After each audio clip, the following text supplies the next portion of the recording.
Hola, ¿cómo están? En la clase de hoy vamos a hablar de fisiología, recordando a esta como la ciencia que estudia el funcionamiento, es decir, las condiciones normales de los distintos aparatos y sistemas que componen al cuerpo humano. En la clase de hoy vamos a estudiar fisiología de la sangre. La clase va a estar dividida en distintas partes. Vamos a hablar sobre la sangre, qué es, qué funciones cumple, cómo está compuesta y finalmente los distintos estudios complementarios para poder estudiarla a través de una muestra de sangre, qué pruebas podemos hacer para con ella llegar a orientaciones diagnósticas médicas. Los objetivos de esta clase van a ser que comprendan entonces cuáles son las funciones de la sangre, que comprendan qué elementos la componen y la función de cada uno de estos elementos, y que conozcan finalmente cuáles son los diferentes estudios complementarios. Comenzamos entonces. La sangre es un tejido líquido. Este tejido líquido va a estar por dentro del sistema cardiovascular, es decir, que va a circular dentro de un circuito formado por el corazón y los vasos sanguíneos del organismo. El corazón va a tener la función de bomba que al contraerse permite que la sangre pueda circular. Y dentro de la circulación sanguínea, el objetivo final es que la sangre llegue a los distintos tejidos del organismo para con ello cumplir cada una de sus funciones. Entre ellas transportar oxígeno, nutrientes y productos de desecho. Pasamos entonces a ver estrictamente cuáles son las funciones. La principal va a ser el transporte de oxígeno y de nutrientes. Esto va a darse de la sangre hacia las células de los distintos tejidos del organismo, porque las células van a necesitar de ese oxígeno para poder respirar y de los nutrientes para poder realizar su metabolismo y tener energía.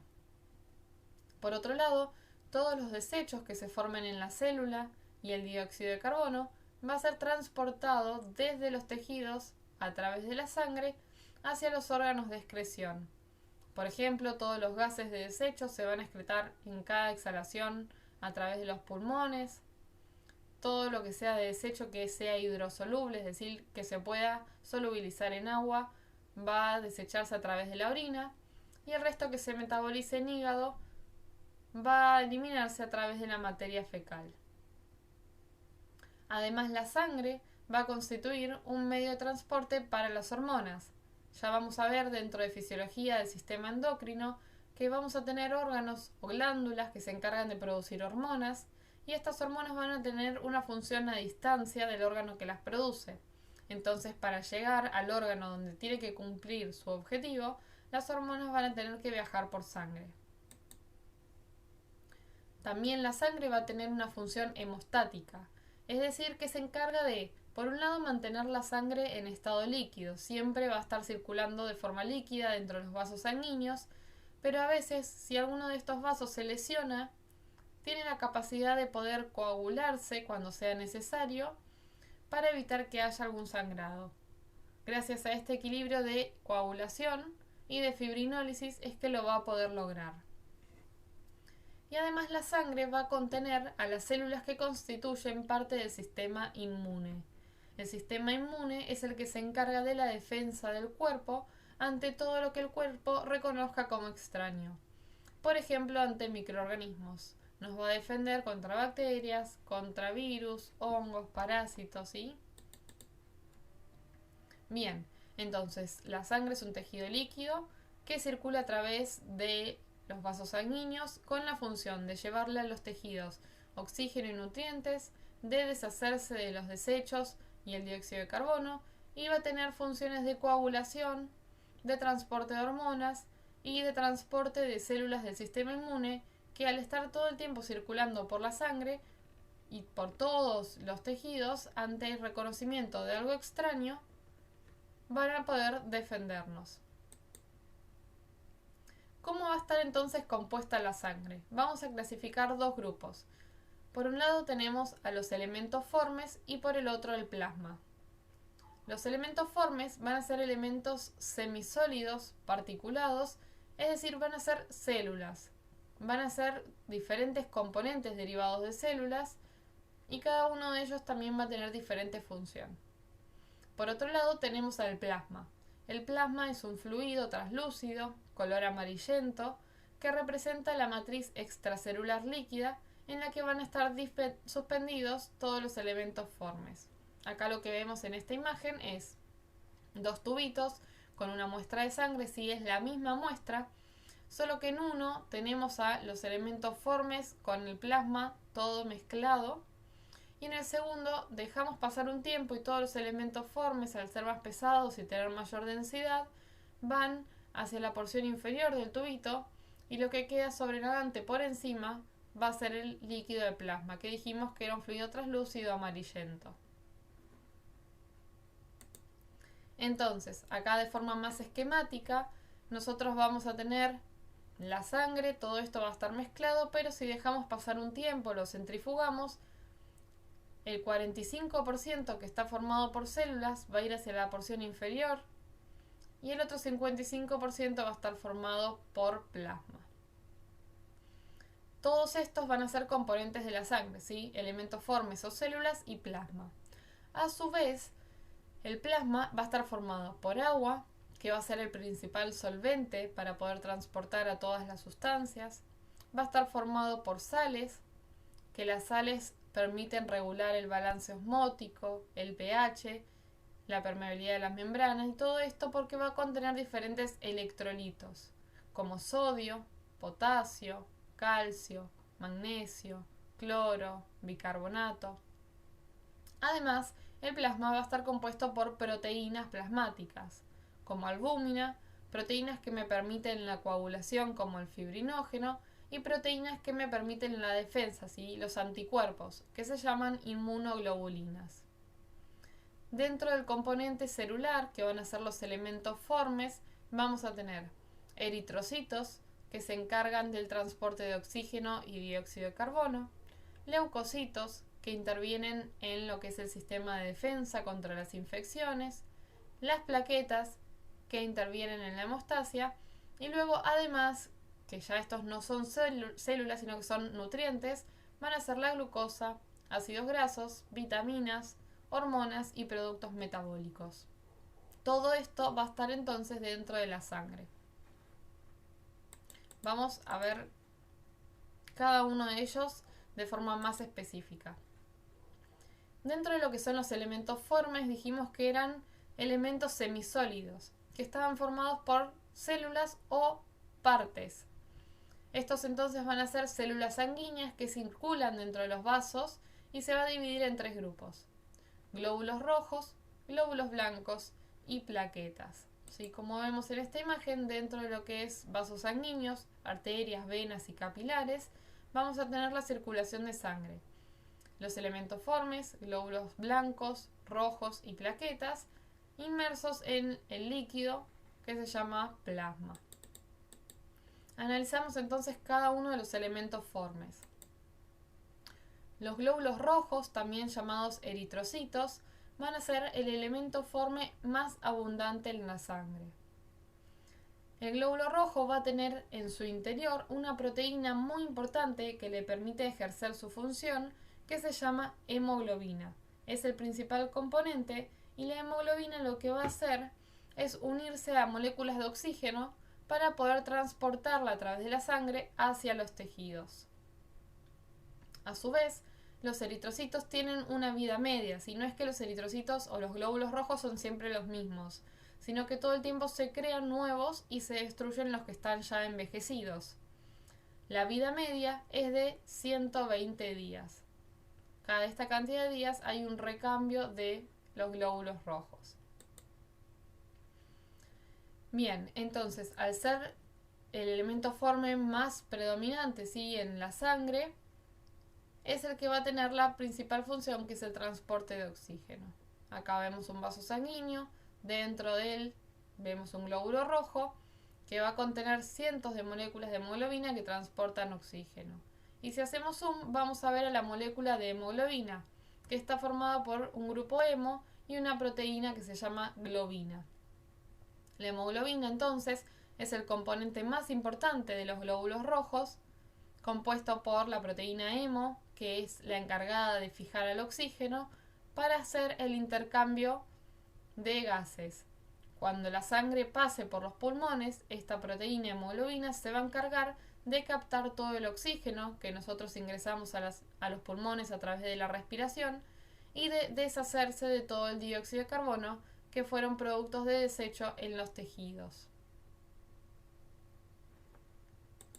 Y acá vemos también la estructura mejor del eritrocito, glóbulo rojo, que tiene forma de disco bicóncavo, ¿sí? Vemos que tiene una concavidad de ambos lados, lo que le permite esta forma es tener una mayor maleabilidad a la hora de circular por los vasos sanguíneos. Recuerden que los vasos sanguíneos iban dando muchas ramas y algunas de ellas eran pequeñas, como los capilares.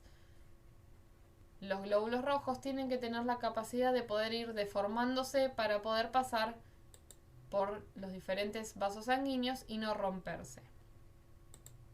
Bien, ¿cuál es el origen de los glóbulos rojos? Van a venir de células madre. Estas células madre se van a llamar hemocitoblasto. Nosotros vamos a tener una hormona, la eritropoyetina, que ya vimos previamente en fisiología del sistema urinario. ¿Por qué? Porque esta hormona se producía en el riñón. Una vez que se libera esta hormona que se produce en el riñón, la eritropoyetina o EPO, lo que va a hacer es estimular la eritropoyesis. La eritropoyesis es la formación de eritrocitos. Entonces, a través de una hormona EPO que está en el riñón, se estimula la eritropoyesis, que es la formación de eritrocitos, y esto va a ir ¿hacia dónde? Hacia la médula ósea. Recuerden las primeras clases de anatomía, en los huesos largos, este es el fémur, por dentro teníamos un canal que era la médula ósea. En la médula ósea va a haber células madre que den origen a los distintos elementos formes, tanto glóbulos rojos, blancos y plaquetas. En el caso de los glóbulos rojos, vimos que el nombre de la célula madre que los genera se llama hemocitoblasto. Y a partir de esa célula madre vamos a ir pasando por procesos distintos hasta llegar al glóbulo rojo final. La célula madre, como vemos, es grande, tiene un núcleo también muy grande, el hemocitoblasto. Dentro de la médula ósea va a pasar a proeritroblasto, donde se va a hacer más pequeña, luego eritroblasto, normoblasto.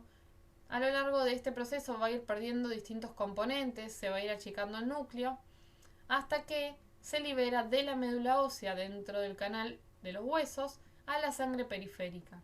Se libera como reticulocito y estos van a dar el objetivo final, que son los eritrocitos, células mucho más pequeñas que no tienen núcleo, con forma de disco bicóncavo.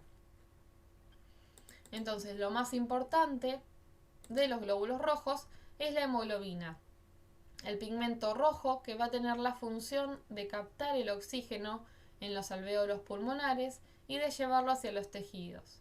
A su vez, toma el dióxido de carbono de los tejidos y lo lleva hacia los pulmones para poder expulsarlo como gas de desecho. Otra de las características de la sangre es el sistema ABO. En cada superficie de los glóbulos rojos va a haber diferentes proteínas que me van a determinar el grupo y el factor de sangre de una persona. Nosotros vamos a tener el glóbulo rojo, sí, que puede ser grupo A. Si es grupo A, va a tener anticuerpos contra el grupo B. Puede ser que la persona sea grupo B y que tenga anticuerpos contra el A, que sea AB, entonces no presenta anticuerpos, o que sea O y presente anticuerpos contra el A y contra el B. Para hacerlo más claro, les puse un gráfico. Si el glóbulo rojo tiene en su superficie el antígeno A, es decir, que es A, va a tener anticuerpos contra el B. Entonces, si yo esta sangre que es A la mezclo con sangre que es B, los anticuerpos lo van a ir a atacar y lo va a reconocer como extraño. Por eso es que no se puede mezclar cualquier grupo y factor. Lo mismo sucede con el B.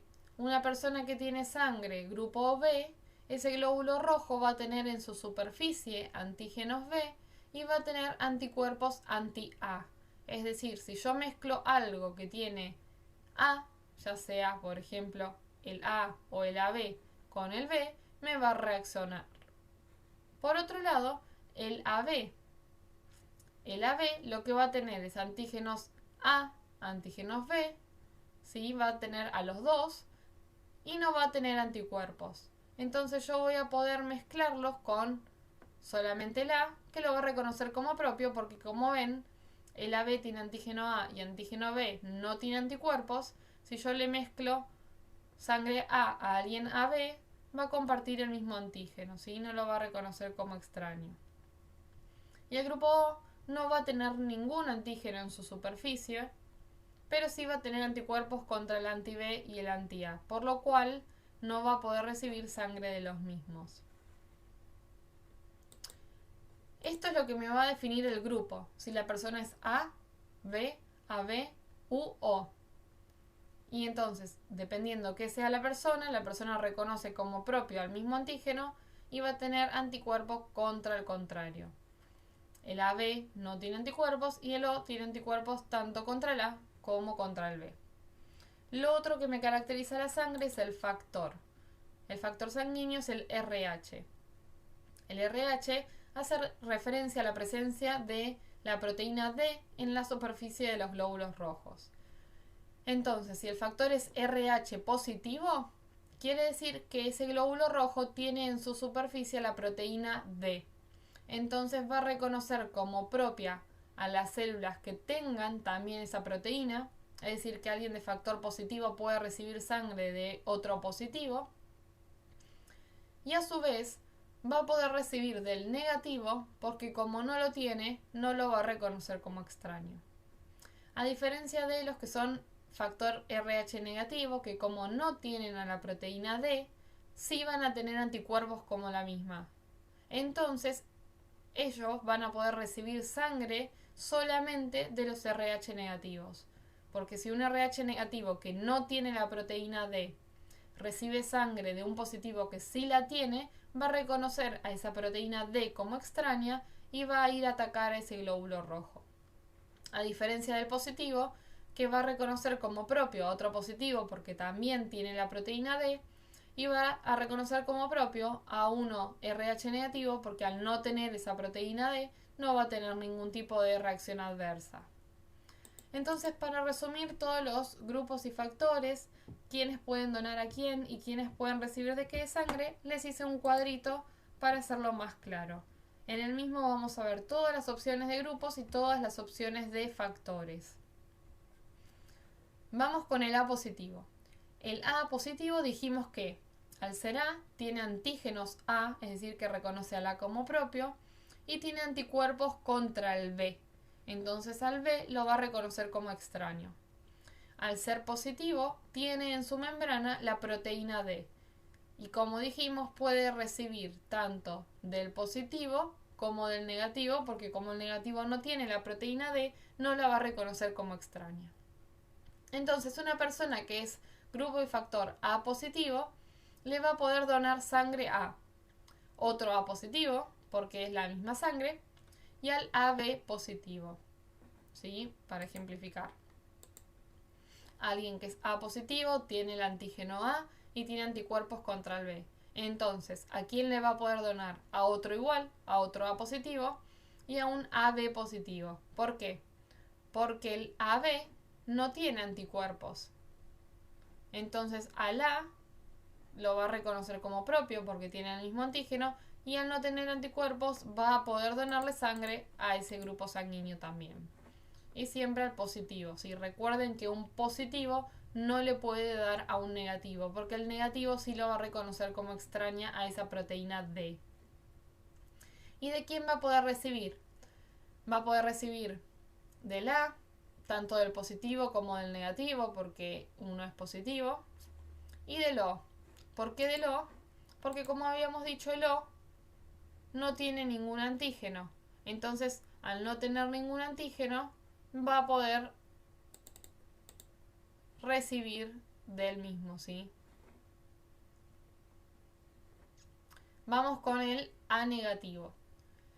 El A negativo le va a poder donar al mismo A, pero como es negativo, le va a poder donar al positivo y al negativo, y también le va a poder donar al AB, ¿sí? Como el anterior, pero se agrega que también le puede dar el negativo.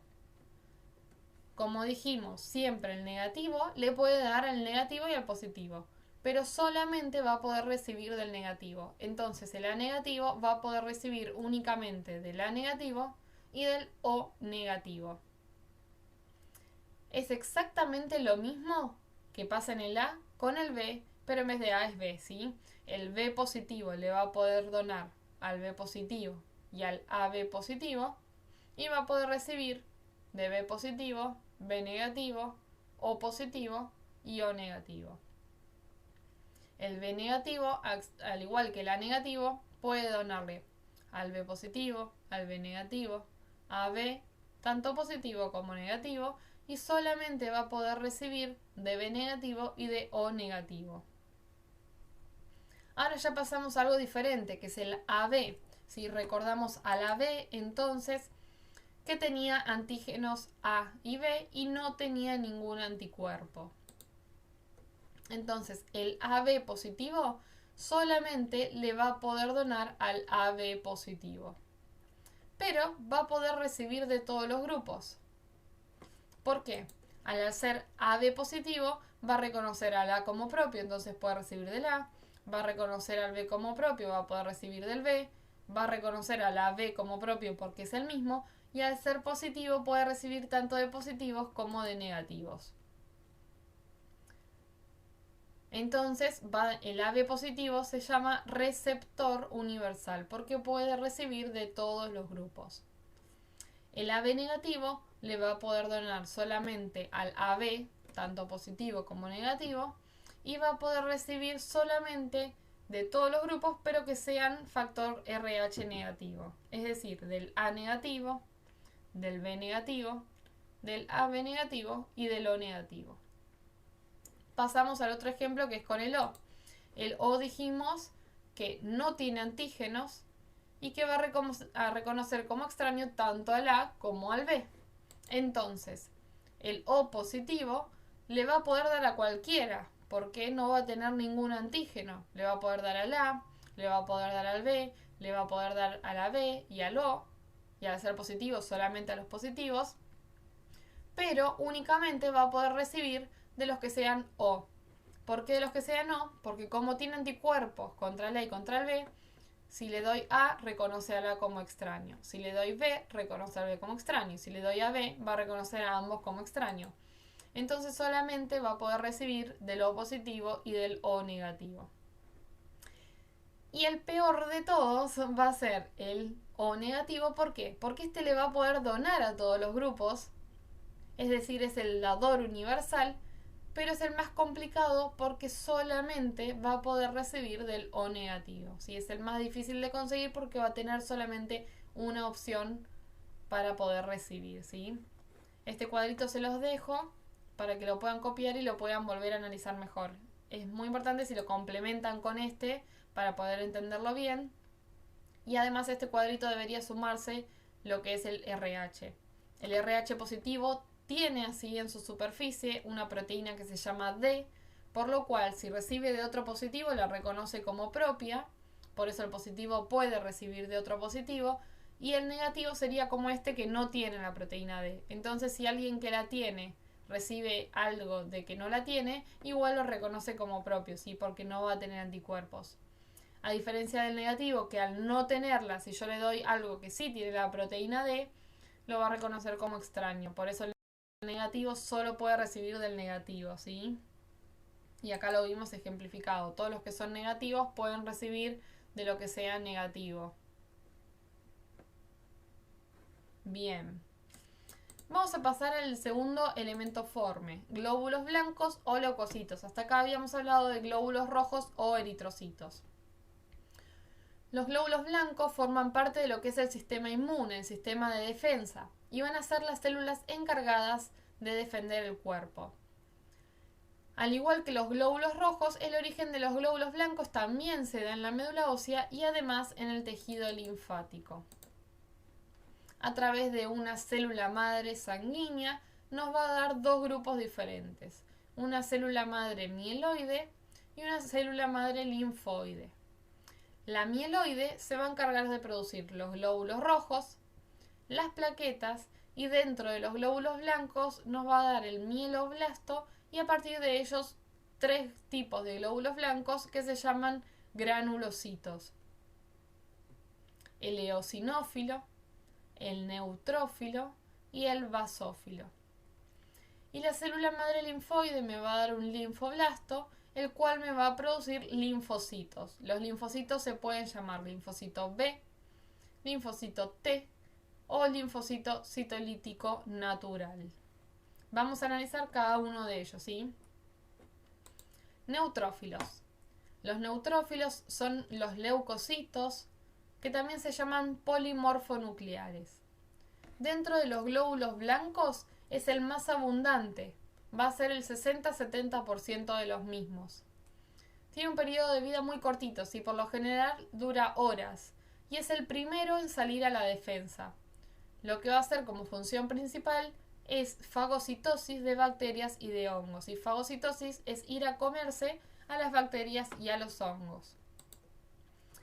Los eosinófilos son leucocitos pequeños que tienen una vida media de circulación de 3 a 4 días antes de llegar a un tejido donde va a permanecer por varios días. Es decir, una vez que llega sangre, dura 3 a 4 días y después llega a un tejido donde ahí sí va a durar un poco más de días. Su función va a ser encargarse de procesos alérgicos y de infecciones de tipo parasitarias. Los basófilos van a ser el tipo de leucocito menos abundante en la sangre y se encargan de lo que es el inicio de la respuesta alérgica. Los monocitos son un tipo de glóbulos rojos, de glóbulos blancos, a granulocitos. Son los de mayor tamaño y van a estar también formados en la médula ósea a través de promonocitos. Una vez que maduran en la médula ósea, estos promonocitos salen de ella y se diferencian en lo que se llaman monocitos circulantes. Cuando pasan 8 horas circulando en sangre, van a emigrar hacia los distintos tejidos donde se van a llamar macrófagos. Y según el tipo de tejido donde se encuentre puede ir cambiando el nombre. Lo que van a formar es el sistema fagocítico mononuclear. Fagocítico porque se encarga de comerse distintos microorganismos y mononuclear porque son células con un núcleo.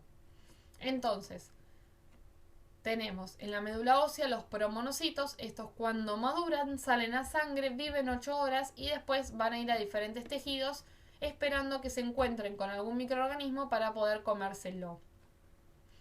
Estos monocitos salen de médula ósea a sangre y de sangre a los tejidos.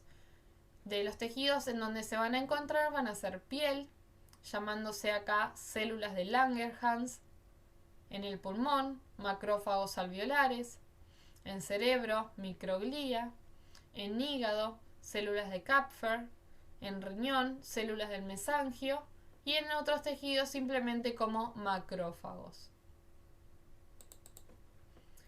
Y el quinto tipo de leucocito de glóbulo blanco son los linfocitos. Como dijimos, estos tenían unas células madres diferentes a todos los anteriores que se llamaban linfoblastos. Estas células madres también están en la médula ósea y van a completar su desarrollo en órganos linfoides primarios y secundarios. ¿Cuáles van a ser los órganos linfoides? La médula ósea, el timo, el vaso, ganglios linfáticos y tejidos linfoides que se asocian a mucosas del organismo. ¿Qué van a hacer los linfocitos? Van a circular por todo el organismo a través del aparato circulatorio y del sistema linfático. ¿Con qué función? Con regular la respuesta inmune. Lo que va a hacer es reaccionar ante diferentes materiales extraños, como microorganismos, bacterias, virus, hongos, parásitos, células tumorales o cualquier antígeno que pueda llegar a reconocer como extraño al cuerpo. Dijimos que de los linfocitos teníamos 3 líneas: los T, que participan en lo que se llama respuesta inmune celular, es una respuesta inmediata; los B, que van a migrar hacia los diferentes tejidos y se encargan de una respuesta inmune humoral. Estos linfocitos B lo que van a producir son anticuerpos. Los T no producen anticuerpos. hacen una respuesta inmune en el momento. Los B tardan un tiempo más en actuar porque tienen que generar anticuerpos. Y por último, las células natural killer, que son las que van a destruir inmediatamente a las células que estén infectadas. Entonces acá vemos en un frotis de sangre, ¿sí? A través de una muestra de sangre, lo apoyamos en un portaobjeto y lo visualizamos en el microscopio. Esto tiene una tinción para poder verlo. Y vemos al linfocito, al monocito que dijimos que era el más grande, y luego estos dos son mononucleares. Como ven, tiene un núcleo que es el que se ve en violeta más oscuro en el interior. El resto es el citoplasma de la célula. Y por otro lado a los polimorfonucleares, porque como ven tienen varias formas en el núcleo, que eran el basófilo, el eosinófilo y el que me está faltando es el neutrófilo. Entonces dijimos, los glóbulos blancos se forman a través de células madres sanguíneas en la médula ósea. La porción mieloblástica o de granulocitos me van a dar eosinófilos, basófilos y neutrófilos. Y la linfoblástica a linfocitos, B, T y natural killer. Estos van a tener una fórmula leucocitaria, porque a pesar de que todos ellos estén en sangre, van a estar en diferente porcentaje en condiciones normales, ¿sí? En todas las personas, el 60-70% de todos los neutrófilos que haya, ¿sí? Va a estar compuesto por neutrófilos de todos los leucocitos. De todos los leucocitos que haya en sangre, el 25-30% van a corresponder a linfocitos. De todos los leucocitos que haya, el 4-8% corresponde a monocitos. De todos los leucocitos que haya en sangre, 2-4% a eosinófilos. Y de todos los leucocitos que haya en sangre, el 0,2% corresponde a basófilos. La suma de todo esto nos da el 100% de leucocitos. ¿Cuándo puede aumentar este porcentaje? Y los neutrófilos aumentan cuando hay principalmente alguna infección bacteriana. Los linfocitos aumentan cuando hay infecciones virales o cuando hay neoplasias. Los monocitos aumentan en infecciones virales. Los eosinófilos en infecciones parasitarias y en procesos alérgicos. Y los basófilos también en fenómenos alérgicos. Volvemos a resumir entonces las principales características morfológicas de los leucocitos o también glóbulos blancos. Vamos a tener a los neutrófilos, sí, que pueden ser segmentados o encallados, los eosinófilos, los basófilos, y estos tres, como ven, vamos a tener lóbulos de 3 a 5 lóbulos. El callado no tiene lóbulos, pero tienen forma de U o de S. El eosinófilo tiene 2 lóbulos. Y el basófilo tiene un punteado de basófilos y tiene un montón de lóbulos en el microscopio. Los linfocitos son ovalados, al igual que los monocitos, que tienen una forma más arriñonada. Y las funciones entonces. Los neutrófilos de todos los leucocitos son el 60% aproximadamente y el objetivo principal es hacer reacción contra bacterias y contra hongos. Son los primeros en responder ante una infección y al morir son los que van a formar parte del pus.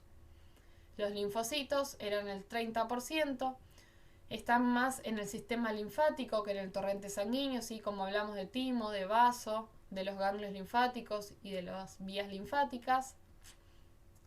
El linfocito B produce anticuerpos y el T tiene inmunidad celular. Lo que hace es directamente destruir células infectadas por virus para volver a su normalidad luego de una infección. Los monocitos son más o menos un 5%, se impregnan en tejidos, como dijimos, salían en forma de promonocitos, luego eran monocitos circulantes y luego iban a ir a distintos tejidos u órganos a formar macrófagos, como vaso, hígado, pulmón, cerebro. Lo que hacen es proteger y defender a ese sistema de forma inmunológica y son los de mayor tamaño. Los basófilos son los que menos había de todos los leucocitos en sangre y se encargan de hacer respuesta inflamatoria y de actuar ante procesos alérgicos. Y finalmente los eosinófilos, más o menos 2 a 3%, se encargan de las infecciones parasitarias y de las respuestas alérgicas. Seguimos hablando entonces de elementos formes. De los elementos formes dijimos que eran 3, glóbulos rojos, glóbulos blancos y plaquetas. Ya vimos los glóbulos rojos, cómo están compuestos, su función, el sistema ABO, y los glóbulos blancos, cómo están compuestos y la función de cada uno de ellos. Vamos a terminar a los elementos formes viendo las plaquetas.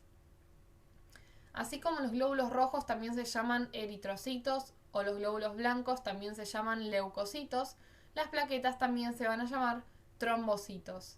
Son pequeños fragmentos citoplasmáticos que tienen una vida media entre 8 a 11 días y la formación de las mismas se va a llamar trombopoiesis. También, como vimos, se va a dar en la médula ósea. Una vez que sale en la sangre ya se van a llamar plaquetas y su principal función va a ser la de la coagulación. Estas son las plaquetas que al unirse glóbulo rojo, plaqueta, glóbulo rojo, plaqueta, glóbulo rojo, plaqueta, glóbulo rojo, generan un tapón o un coágulo. Entonces con esto tenemos a los 3 elementos formes, como dijimos por acá.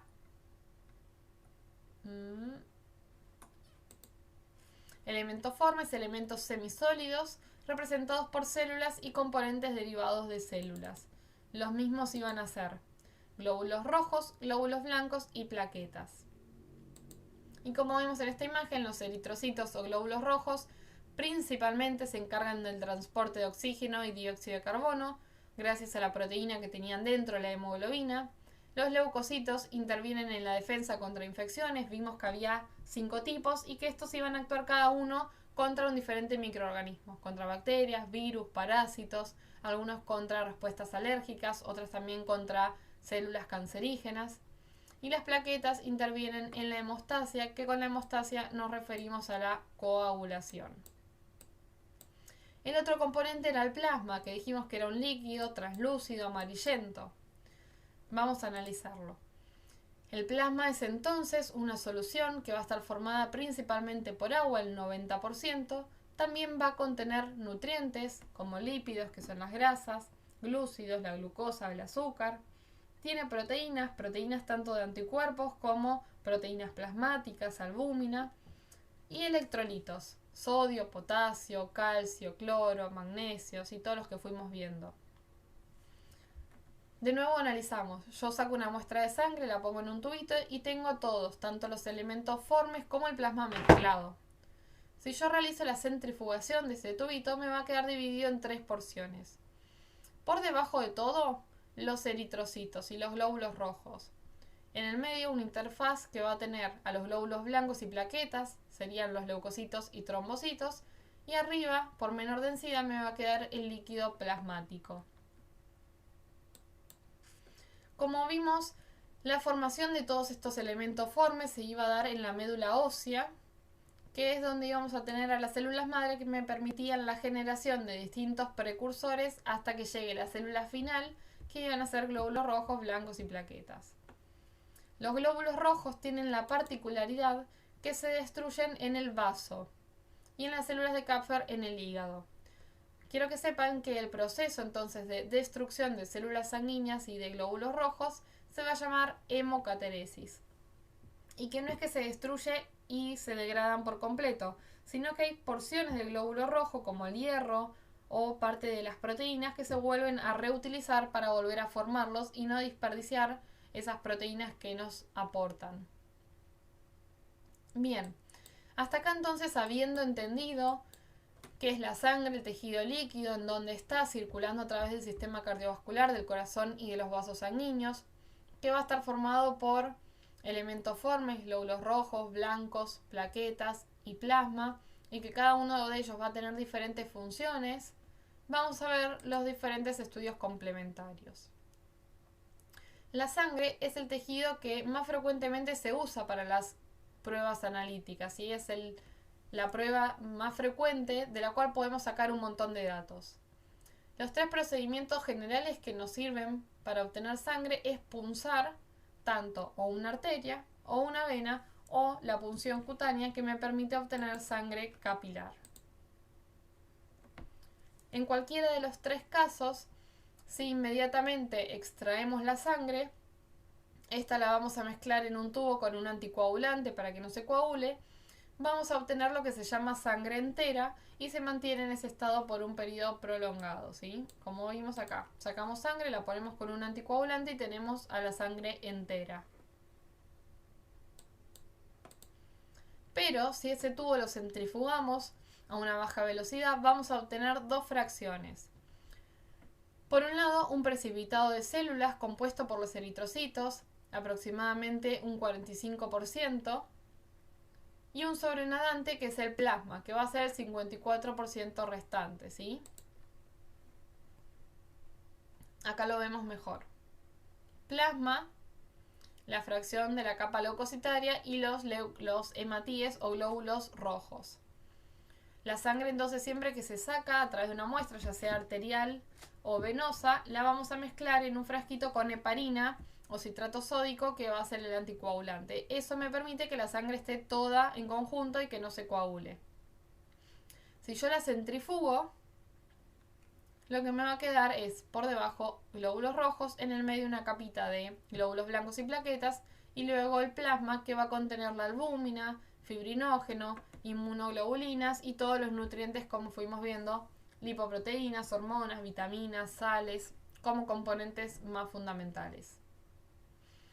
A su vez, si yo recojo sangre sin anticoagulante y la dejo coagular, se me va a formar por debajo un coágulo de sangre que va a estar formado por una red de fibrina que me va a atrapar a las células sanguíneas, y el resto va a ser el suero. El suero es un líquido que va a ser rico en proteínas, pero no tiene fibrinógeno. Sí tiene albúmina, inmunoglobulinas y otros componentes, pero el fibrinógeno va a estar acá formándome el coágulo. Y esa es la diferencia entre plasma y suero. El plasma contiene fibrinógeno, que me permite la coagulación, pero como esto está dentro de un sistema anticoagulante, la sangre no se va a coagular. Y el suero no tiene fibrinógeno porque va a estar formando el coágulo de sangre, ya que a este tubito yo no le coloqué ningún tipo de anticoagulante. Entonces vamos a ver las determinaciones en sangre. Las más importantes se clasifican en diferentes grupos. Toda la hematología, que vamos a poder estudiar principalmente el hemograma. La coagulación y la hemostasia, que con ello lo que hacemos es estar estudiando las plaquetas y las proteínas de coagulación. Podemos hacer análisis de los gases en sangre, ¿sí? Gases como el oxígeno, el dióxido de carbono, la saturación de oxígeno. Determinaciones físico-químicas. Primero, características físicas como ver la viscosidad de la sangre o cuánto tarda en hacer un sedimento de glóbulos. La concentración de los diferentes electrolitos, sodio, potasio, magnesio, calcio, cloro, fosfatos. La concentración de compuestos orgánicos, de glucosa, urea, ácido úrico, lípidos, bilirrubina, proteínas. Todo esto se va a solicitar dependiendo en qué enfermedad esté buscando el médico, para poder obtener valores y ver cuál está alterado, que me pueda estar generando algún tipo de alteración en el cuerpo. Vamos a analizar cada uno de ellos entonces. El hemograma es un cuadro de fórmulas sanguíneas que lo que me va a decir es la cantidad de cada uno de estos elementos sanguíneos que estuvimos viendo. Entonces me va a hablar de los eritrocitos, que es la cantidad total de glóbulos rojos. El valor normal en mujeres depende siempre de cada laboratorio, ¿sí? Pero en general en mujeres es de 4 millones a 5 millones y en hombres de 4,5 millones a 5,5 millones. También me va a sacar el hematocrito, que es la proporción entre el volumen de eritrocitos y el plasma sanguíneo. Dijimos que era aproximadamente un 45%, ¿sí? El hematocrito. Cuando yo dividía el porcentaje de glóbulos rojos con el resto del volumen, un 45% era lo que me daba el hematocrito. Y también se puede medir la concentración de hemoglobina, que era la proteína que estaba dentro de los glóbulos rojos. En mujeres el valor normal va de 11 o 12 a 14 y en hombres de 13 a 16. También, como dijimos, me va a medir toda la cantidad de cada uno de los componentes de la sangre, ¿sí? Ya medimos glóbulos rojos, la cantidad total. El hematocrito, que es el porcentaje de glóbulos rojos por sobre todo el volumen sanguíneo total. La cantidad de hemoglobina. Ahora me quedan los otros dos elementos formes, los leucocitos, que el valor normal es de 4.000 a 10.000 por milímetro cúbico, de los cuales dijimos que 60-70% eran neutrófilos, 1-4% eosinófilos, menos del 1% basófilos, y de los mononucleares los linfocitos eran de 20 a 40% y los monocitos de 2 a 8%. Las plaquetas o trombocitos van a tener un valor normal de 150.000 a 400.000. ¿Qué me indica esto? Que si yo tengo menos cantidad de plaquetas, la sangre va a tener menor capacidad de coagularse. Entonces esta persona va a tener más riesgos de sangrados o de hemorragias. A diferencia de las personas que tienen mayor cantidad de plaquetas, entonces la sangre va a tener mayor capacidad de coagularse y estas personas van a tener una predisposición a formar trombos o coágulos. Bien. Acá entonces les dejo las tablas con los valores de referencia, que es lo que estuvimos hablando.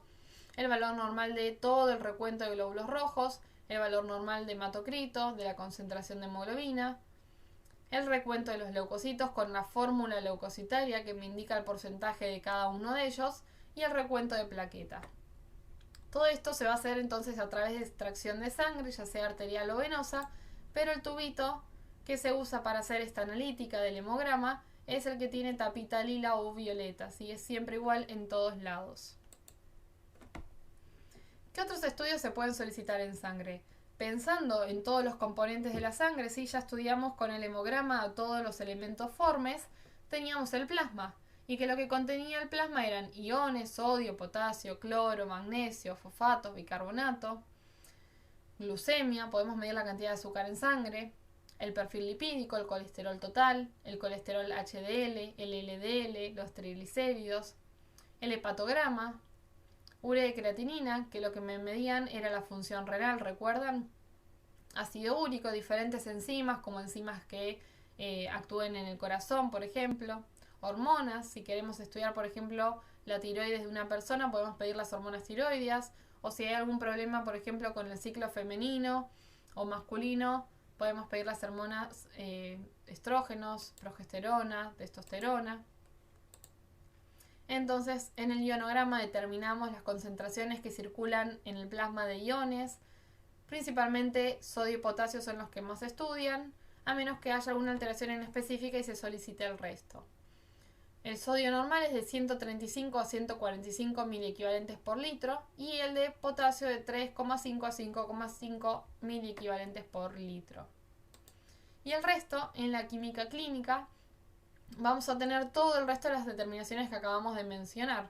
El hepatograma, todo lo que me evalúa la función hepática, ¿sí? Y en él me va a venir la bilirrubina total, la bilirrubina directa, transaminasas, que son enzimas que actúan en el hígado y se denominan GOT y GPT, fosfatasa alcalina, que me va a hablar un poco más de la vesícula biliar, colesterol, proteínas totales, albúmina, la función renal, que ya habíamos hablado, que se evalúa determinando concentraciones de urea y de creatinina, enzimas cardíacas, CPK, LDH, troponina y algunos metabolitos que también se pueden determinar.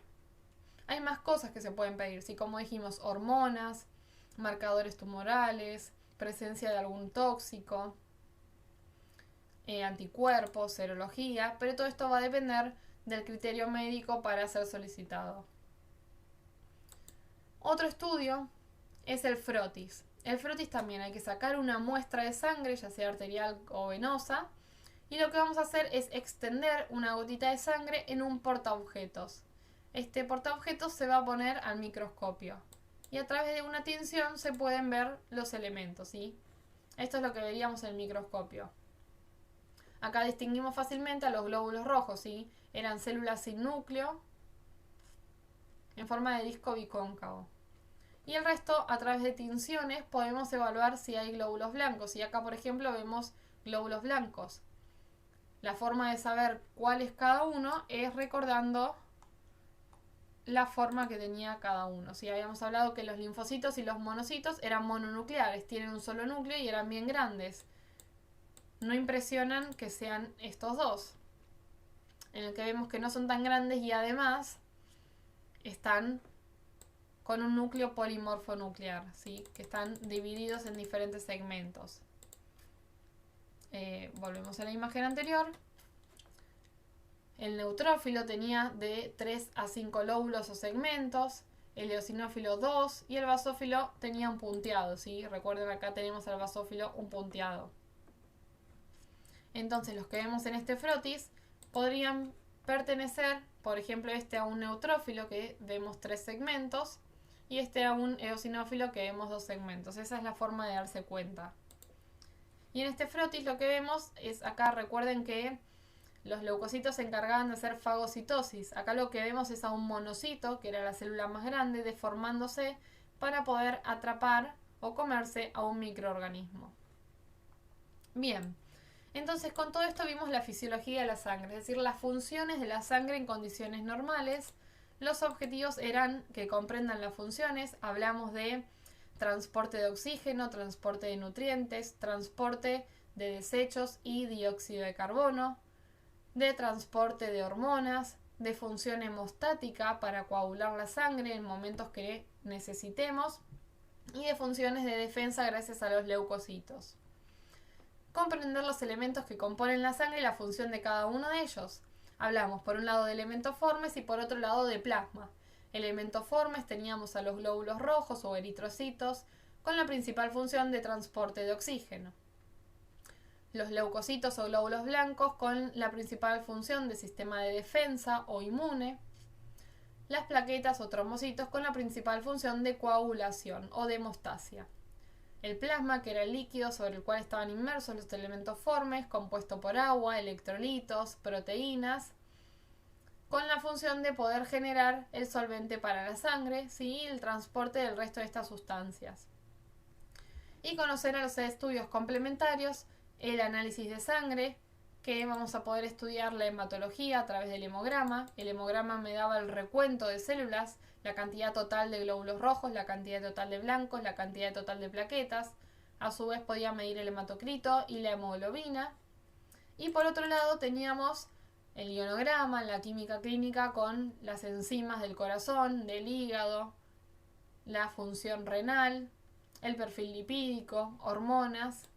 Y finalmente hablamos del frotis, la extensión de una gotita de sangre para observar en el microscopio y de esa forma ver la forma de los diferentes elementos formes. Con esto es todo fisiología de sangre. Estoy a su disposición para cualquier duda o consulta que les haya quedado. Muchas gracias, chicos. Hasta la próxima. Nos vemos.